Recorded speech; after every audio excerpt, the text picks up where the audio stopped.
이시바 전 총리가 이재명 대통령의 국제적 안목과 역할을 높게 평가하며 훌륭한 양국 관계를 만들자고 제안했습니다.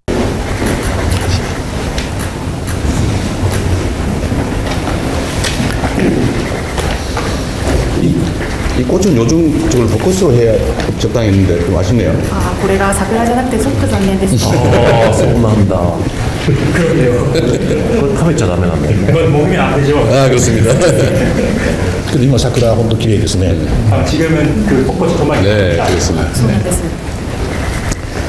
한국에 오신 걸 환영합니다. 韓国へお越しくださいましてありがとうごありがとうございます。ざいます。 감사합니다. 우리 총리께서 총리로 재임 중일 때 어쨌든 한일 관계가 상당히 많이 안정이 되고 그 후로 한일 협력도 상당히 잘 되고 있는 상태라서 참으로 감사하게 생각합니다.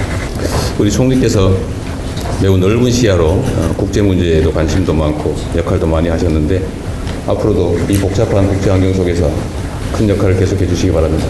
환영합니다.ようこそいらっしゃいました。ありがとうございます。このような場を設けていただきまして、これより感謝を申し上げます。私も1年という短い在任でしたが、外交関係で最も重視したのが日韓関係をさらに発展させることでした。世界に多くの2カ国間関係がありますが、お国と日本との関係が世界の中で一番素晴らしいと言われるようにしたい。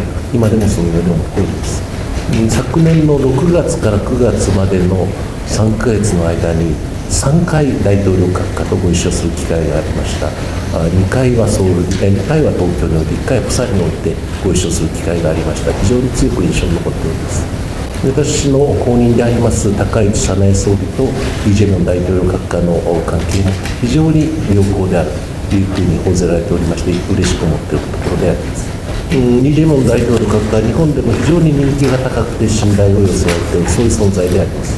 昨年は日韓国交正常60年でありましたが、このように政治家同士のみならず民間においても非常に緊密な関係、特に地方の発展という観点から緊密な関係を築かれることを願っております。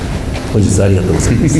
오늘 감사하겠습니다. 네 감사합니다. ありがとうございました。 세계 무대에서 인정받는 이재명 대통령의 리더십에 자부심을 느끼셨다면 구독, 좋아요, 댓글 부탁드립니다.